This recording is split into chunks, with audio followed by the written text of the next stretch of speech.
最近咧都係有一個回顧展上映嘅系列電影啊，就係呢個日本動畫新一代大師新海誠嘅作品啦。咁啊，新海誠嘅電影咧，其實因為最近咧喺上個月底咧到今個月底咧，都喺香港會有一個回顧放映啦，即係將佢所有嘅作品啊陸續咁樣放喺大銀幕度再次公映嘅。咁所以我諗下都係唔錯嘅時間啦，去可以做一個專題去回顧翻佢啲戲啦。咁啊，因為佢啲戲咧，其實我哋都幾中意嘅，即係由十幾年前佢第一部開始咧，已經係有追落去噶啦。咁所以都係有啲熟悉，咁都可以同大家去分享下我哋一啲睇法啦。嗱，咁呢個新海誠電影專題，咁啊 Michael，不如又俾你介紹一下，即係新海誠究竟係咩來歷先啦。新海誠，我估即係如果大家有留意日本動畫電影嘅話，咁都會即係識得呢個名啦。咁因為即係除咗呢個宮崎駿啦、吉卜力之外嘅話，咁其實新海誠都係可以話係一個後起之秀啦。咁同埋佢啲愛情故事嘅動畫片咧，係真係幾廣受歡迎嘅。咁即係當初認識佢就係呢個秒速5厘米啦。咁睇完之後，即係都係非常之感動啦，心裏邊就戚戚然咁樣啦。咁感覺上有啲好似睇王家衛咁樣啦。嗱，咁其實新海誠點解我哋會有咁有共鳴呢？咁可能都係同我哋差唔多年紀啦。咁啊，佢都係70年代度出世嘅，咁我哋都係啦。咁所以咧，佢其實當初咧就未係做動畫嗰時咧，係先係喺呢個遊戲界啊，即係 video game 啊，即係電玩遊戲嗰度開始做起家先嘅。咁啊，後來但係始終佢都係即係心儀呢個動畫啦，咁所以就轉咗開始做動畫啦。咁其實佢咧就即係佢自己有講過啦。對於動畫嚟講咧，佢就最欣賞呢個都係好似頭先話吉卜力啊、宮崎駿噶啦。咁好似《天空之城》對佢影響好大嘅。另外佢亦都對啲文學好有興趣啦，好似呢個村上春樹，咁亦都可能解釋咗點解佢啲戲裏邊即係經常都會用啲獨白啊去反映啲人物嘅心聲啊咁樣啦。咁佢第一部咧其實就係一個短片嚟嘅，喺1999年度，佢就自己啊，即係一人之力啊，就用呢個屋企部 Mac 啊，即係呢個蘋果電腦咧，就畫咗一個短篇動畫叫做《他與他的貓》。咁啊5分鐘黑白，好簡單嘅啫。咁但係如果睇過嘅話咧，你都會覺得咧，佢同佢之後嘅作品咧，其實係即係一個雛形，我可以話係，即係佢之後好多作品咧，其實都喺呢部電影裏邊咧睇到啲影子嘅。咁啊呢部阿 Michael 你有冇睇過啊？呢套都即刻上網去揾啦，咁其實 YouTube 嗰度都有得睇啦。咁啊的而且確係 OK 咯，即係當然你用而家嘅即係標準嚟睇嘅話，就覺得比較粗糙一啲啦。咁但係你諗翻轉頭嘅話，佢係喺1999年，差唔多廿幾年前，咁自己一個人攞部 Mac 嚟整嘅話，咁其實都幾體現到佢對呢個即係動畫嘅熱誠啦，咁同埋都開始佢嗰個人風格啊，亦都大家可以即係窺探得到佢將來電影嗰個表達嘅手法啊，用好多空鏡啊，用好多旁白去即係製造呢個氣氛啊，咁其實喺呢一套即係短片嗰度都可以睇到一啲嘅咯。係啊，套戲其實就主要係講一個貓，用一隻貓嘅視角啊，去講翻佢同佢嘅主人嘅感情啦。咁啊，當中其實都好多空鏡頭嘅運用啊，又或者啲獨白啊。咁啊，即時咧就可能會令你諗起我哋之後即係都會講嘅呢個秒速五厘米啦。咁但係講呢個秒速五厘米之前咧，又講下佢即係拍完呢一個即係他與他的貓，就攞咗好多獎之後咧，就令到佢獲得咧更多製作動畫嘅機會啦。咁啊，之後嘅一部作品咧，其實就係呢個2002年啊嘅一個20幾分鐘嘅動畫《星之聲》。咁呢部《星之聲》咧，其實就唔係喺戲院上映嘅本身安排，就係呢個所謂 OVA 啊，就係當年一啲淨係出錄影帶嘅動畫啦，即係好似我哋所謂嘅 Direct to Video 嘅製作嚟嘅。咁好簡單，20零分鐘嘅戲。咁啊，故事咧其實同佢之後即係關於呢啲愛情故事都相似啦，都係講兩個年輕人啊，即係分隔兩地啊，一個就喺地球，一個就要去太空度執行任務啊。咁啊，當中就要靠呢啲即係星際通訊嚟維繫佢哋個感情啦。咁但係咧，兩人嘅越嚟分隔得越嚟越遠啊，咁啊形成咗一個即係分離嘅遺憾啊。即係如果聽我咁講嘅劇情，其實都同佢之後好多個作品都好相似啦，亦都係所謂一個佢嘅創作裏邊嘅一個母題啊。經常都係講啲戀人嘅即係思念啊、分離啊，然之後就係一啲無法再次相遇嘅一種痛苦啊。其實一路以嚟都係講緊呢一樣嘢嘅，咁所以都令人睇到係心有戚戚然嘅感覺咯。係啊，同埋即係佢將呢個結合咗呢個科幻片嘅元素嚟去表達呢個故事啦，咁亦都即係體驗到佢嘅敘事風格都可以，即係除咗呢個貓貓嘅溫馨之外，亦都可以有一啲唔同嘅講古仔嘅技巧。咁但係即係正如你講啦，啲主題都係圍繞住呢啲愛情故事啦。星之星嘅成功啦，咁再加埋佢呢個多種唔同嘅敘事嘅方法，咁今次喺2004年呢，咁佢就有一套長篇嘅電影誕生啦，就係叫做《雲的彼端就約定的地方》啦，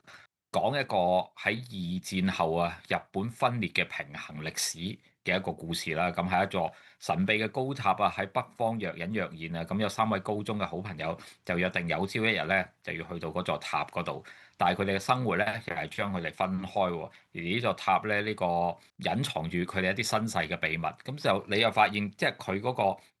主題仍然係一樣，但係個敘事又個風格一轉，咁樣又令到大家即係喺呢個即係睇嘅話有一種新嘅感覺出嚟。咁你睇嗰時候有冇咁嘅 feel 咧？呢部就其實我先係睇咗呢個秒速5米嚟先啦，跟住睇翻佢之前啲作品。我覺得呢部就好似同星之星一齊睇，因為記得當時好似係出過一個合集咁嘅 DVD 咁上下嘅。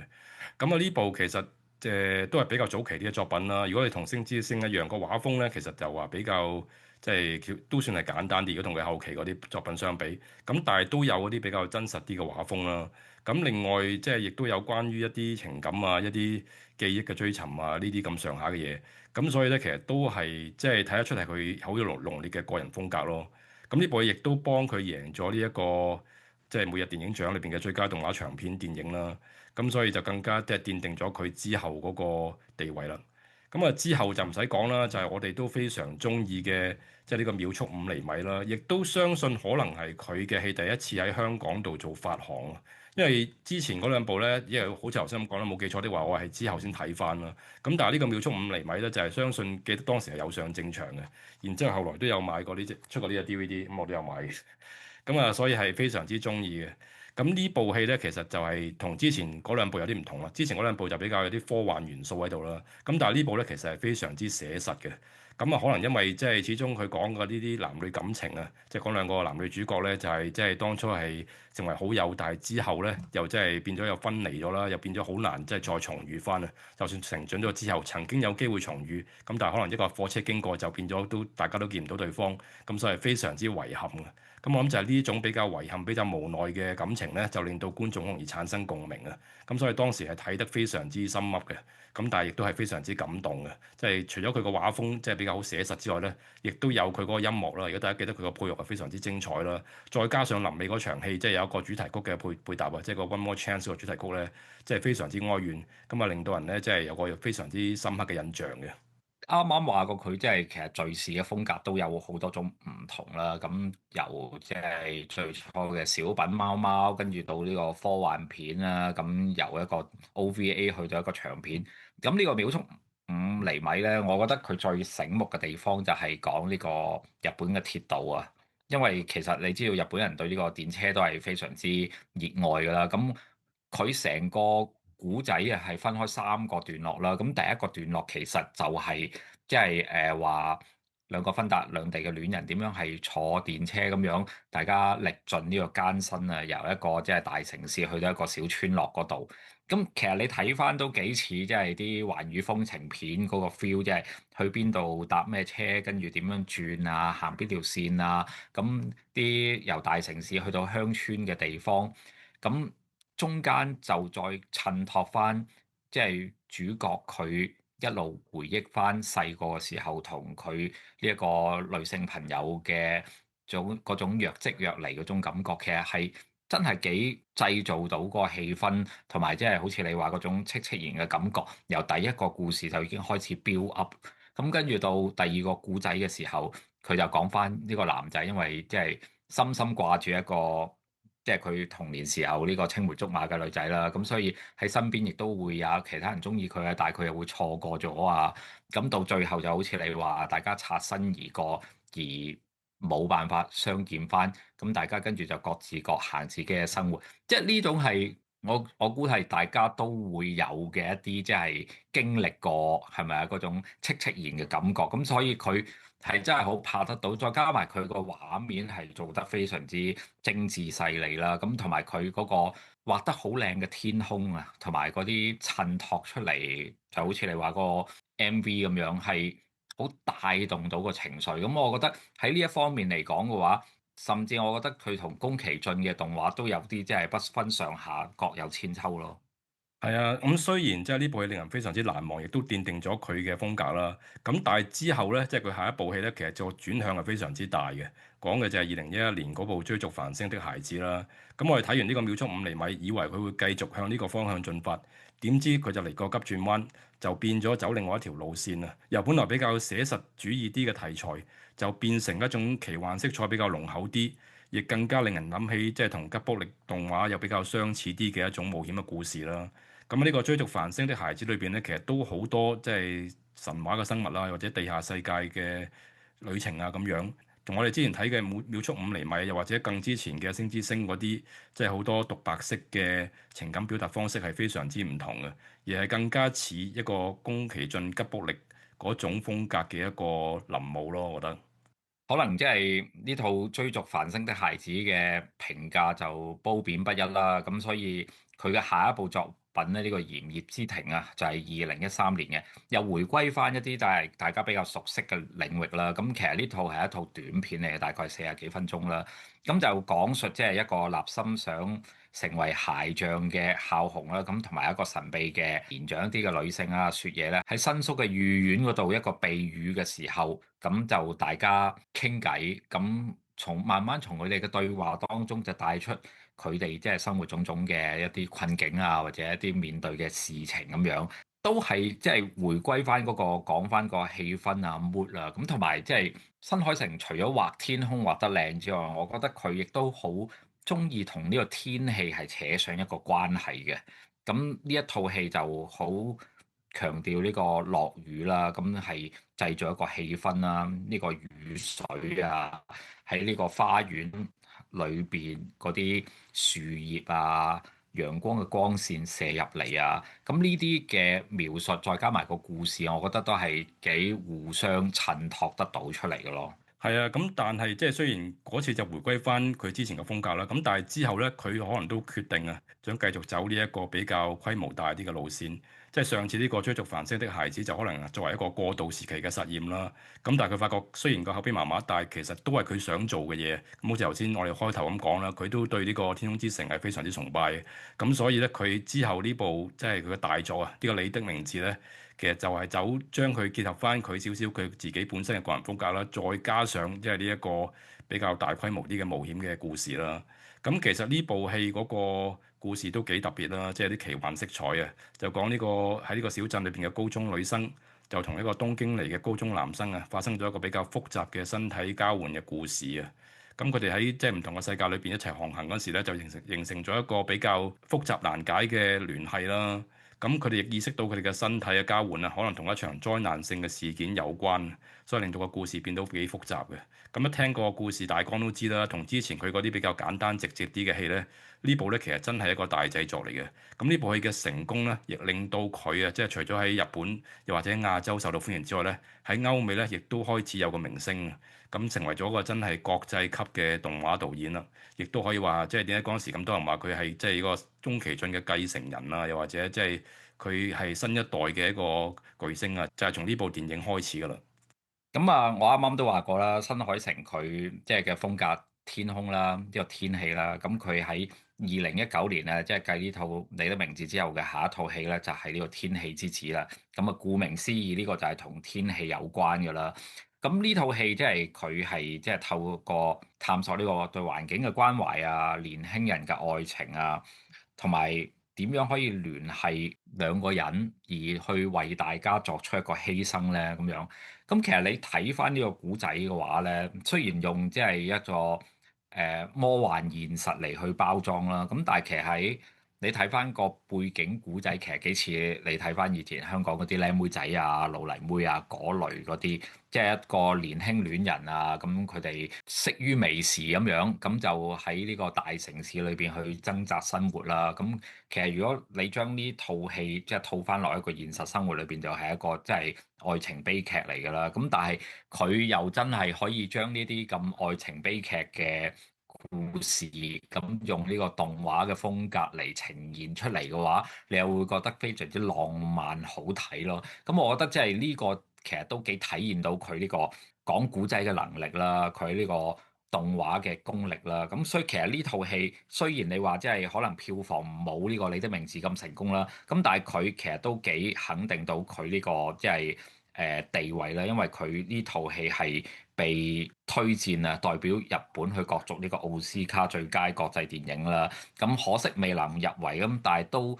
證明到啊，大家對佢呢個即係電影嘅藝術程度啊，都係有一定嘅肯定啊。如果唔係嘅話，都唔會係咁樣去做啦。係啊，咁啊，其實如果睇翻佢之前嘅製作年表咧，通常佢每2、3年就一部戲嘅。咁啊，過咗即係2019年呢個《天氣之子》之後咧，咁啊嚟到2022年咧，就有佢下一部作品就係呢個《鈴芽之旅》，亦都係至今為止嘅最新嘅一部戲啦。咁呢部戲我諗大家好多人都睇過啦。咁其實咧就係可以話係當時有人稱佢為呢個新海誠嘅災難3部曲啊，即係同呢個《你的名字》同埋《天氣之子》即係並列為一個系列咁樣去睇嘅。咁部戲咧，其實就都係涉及一啲所謂公路旅行嘅一個奇幻旅程啦。咁啊，講個主角阿鈴芽，咁啊同咧一個可以變成即係會講嘢嘅一個三腳凳嘅神秘青年草太一齊去聯手去阻止日本各地發生嘅一啲自然災害啊。咁亦都即係同頭先你咁講一樣啦，即係佢啲戲咧其實都經常地都有同啲天氣啊或者啲自然災害有關嘅。咁唔知係咪呢個佢自己嘅一種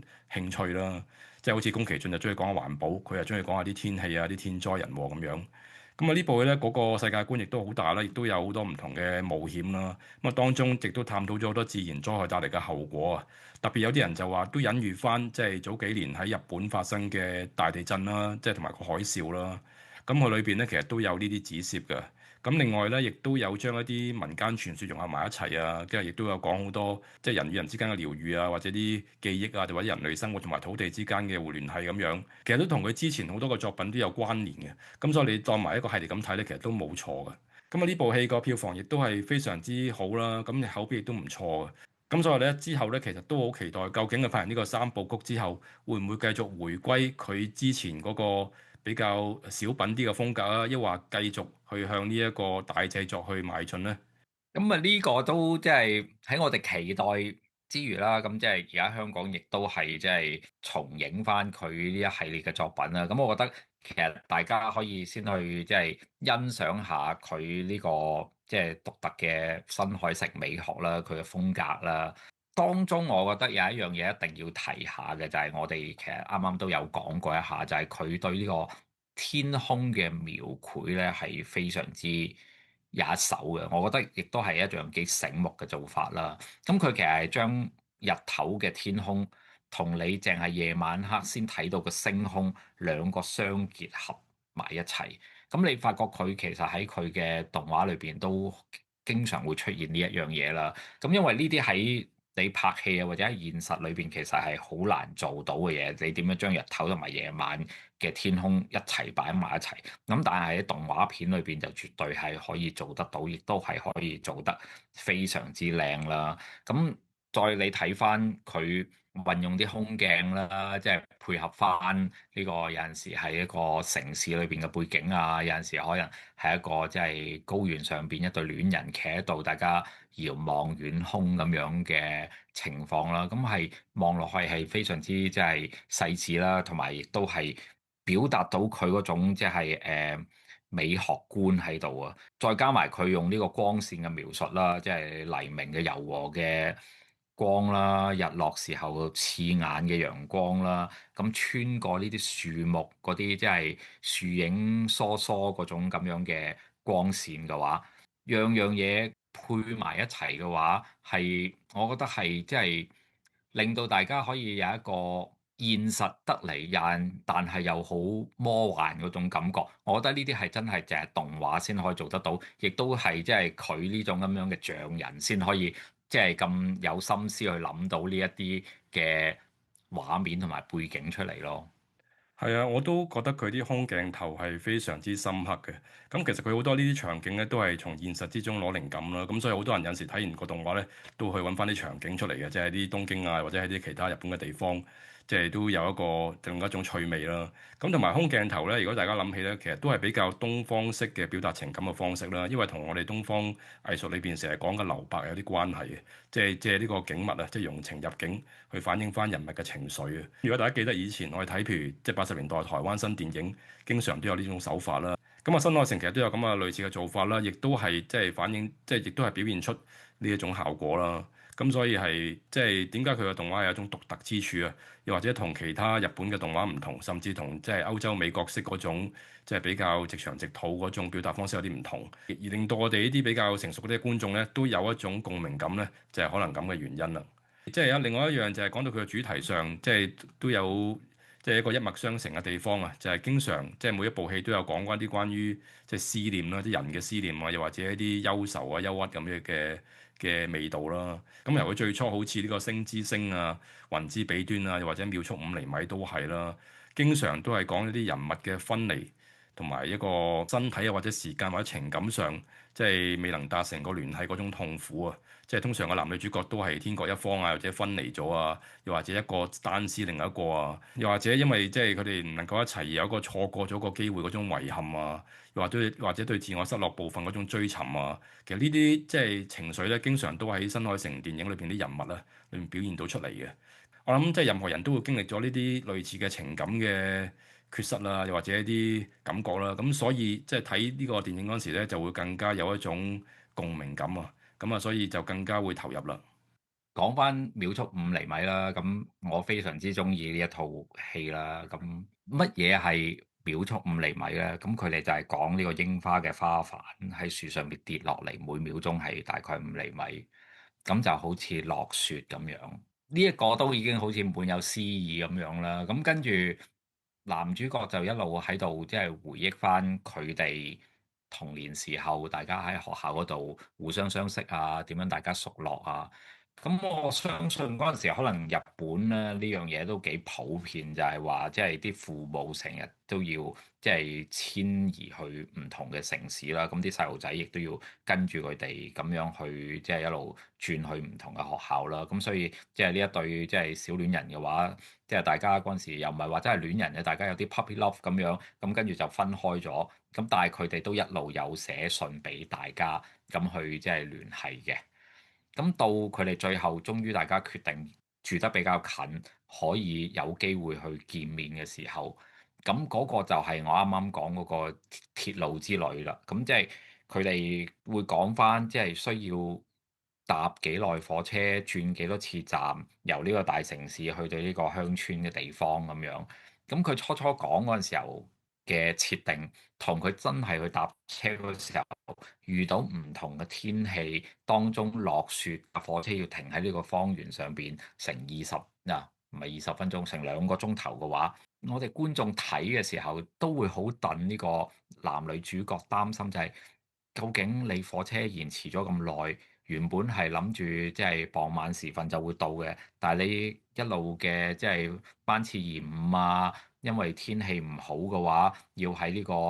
草原嗰度等咁耐嘅話。佢哋會唔會見到面呢？佢哋個女仔同佢話：我會喺嗰個地方嗰度，喺嗰個車站嗰度等你。究竟個男仔最終喺呢個半夜嘅時間去到嗰個車站嘅時候，佢哋兩個見唔見到面呢？咁當然啦，佢哋就有情人終成眷屬啦。喺呢個第一個古仔嗰度，咁佢哋係見到面。咁跟住佢哋最後個深深一吻嘅話，其實你睇完之後係好戥佢哋開心。即係你亦都即係好睇到，即係新海誠佢嗰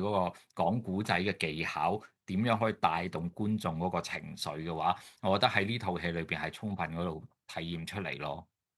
係啊，咁另外又想講少少，即係佢特色就係啲音樂啦。咁其實佢啲音樂咧，其實主要有幾個合作對象啊。早期啲嘅電影咧就同佢一個好拍檔呢個天門啊合作啦。咁啊天門呢個其實就係佢好耐以前喺遊戲公司嗰陣時咧識嘅一個朋友嚟嘅。咁我哋就即係所以早期作品咧都係揾佢做配樂，包括我哋頭先都提過好中意嘅呢個秒速5厘米都係佢做配樂嘅。咁啊後期就多數同呢個樂團呢個 Red Wimps 做合作啦。咁佢啲音樂咧就係即係同嗰個電影嘅情感咧，其實都幾吻配合到嘅，即係有個互相呼應嘅效果喺度。咁同埋即係如果大家你頭先話點解佢啲戲有時會令你諗起入王家衛啦，即係王家衛啲戲除咗佢個情感豐沛之，又或者佢啲敘事啊，又或者啲獨白之外咧，其實個音樂運用都好重要啦。即係好多戲其實都係用個音樂嚟去襯托，又或者去升華嗰個感情啊。咁呢個新海誠啲電影其實都有一種即係啲音樂對音樂嘅運用嘅，其實都有類似嘅效果啦。我覺得即係音樂係幫咗部戲加分唔少，有提升咗好多關鍵場景嗰個情感嘅衝擊力啊！即係好似秒速5厘米最後嗰隻主題曲啊，即係再搭配埋嗰個快速剪接嗰個 montage 咧，其實係即係將成套戲嗰個情感係升華咗好多。咁所以我覺得即係所以音樂咧對於阿新海誠咧都係一個非常重要嘅元素嚟嘅。係啊，同埋呢個都係佢有少少即係佢嘅即係 signature 啦，所謂。因為好多時候呢啲如果睇開普通日本動畫嘅話，就係即係一開場嘅時候就會有個主題曲啦，咁結尾有個結尾曲咁樣啦。咁但係新海誠嘅電影，佢嗰個主題曲係類似擺喺比較中間一啲嘅地方，即係佢會用多少少嘅時間去 build up 咗一個故仔先。咁跟住再喺一個即係適當嘅位置嘅話，佢就會插入呢個主題曲，再加埋一啲即係你話嘅 montage 啦，咁就會即係俾大家即係又回顧翻啱啱講嗰少少嘢，又會有展現一啲喺將來嚟緊個古仔裏邊會有個畫面。咁其實都係幾同我哋睇卡通片嗰種感覺係好類似，但係佢就即係呢個重新嘅調度嘅話，俾人哋嗰個感覺又係好耳目一新嘅咯。係啊，咁啊，不如就最後講下佢啲影響啦。咁其實即係我自己覺得咧，即係新海誠嘅出現就令到大家知道啊，即係日本動畫即係終於後繼有人啦。即係除咗呢個宮崎駿啊、吉卜力啊、高田勳啊，又或者阿井守啊同埋金敏嗰啲之外咧，其實都仲有一啲新一代嘅代表可以即係闖出呢個日本，即係令到世界都關注嘅。咁啊，佢都係一個例子啦。另外有細田守嗰啲都係啦。咁所以咧，佢嗰個作品咧，其實係即係對於日本動畫未來嘅發展咧，其實我覺得都有一個好重要嘅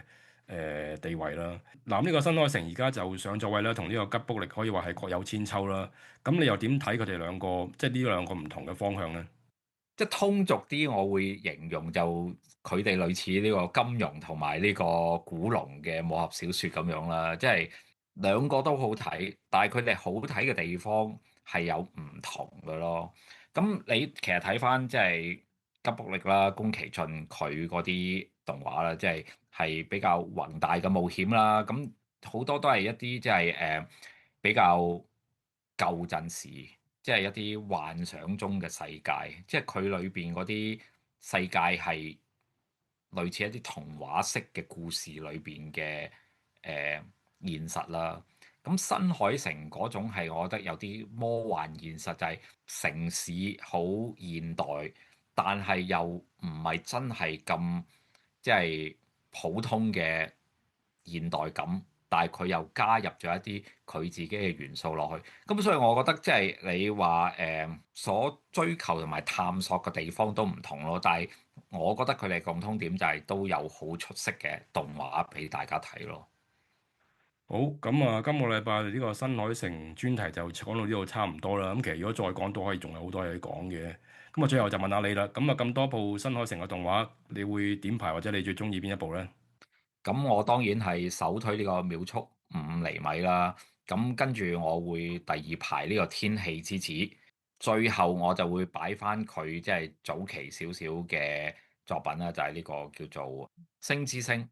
係啦，其實我同你個選擇都差唔多啦。咁啊，最中意當然唔使講，都係呢個秒速5厘米啦。咁第二就係呢個星之星啊，即係呢早期作品我都非常之中意啊。咁後期的話，我諗我都會揀翻呢個你的名字啦。始終呢部戲係佢真正令佢聲名大噪，亦都係即係開始建立咗另一個風格嘅一部好重要嘅作品啊。所以都係佢三甲之選啊。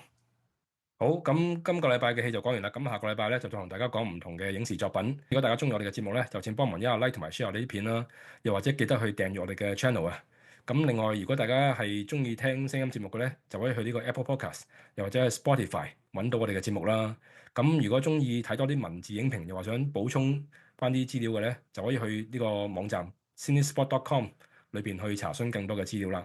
咁下次再同大家見面，拜拜。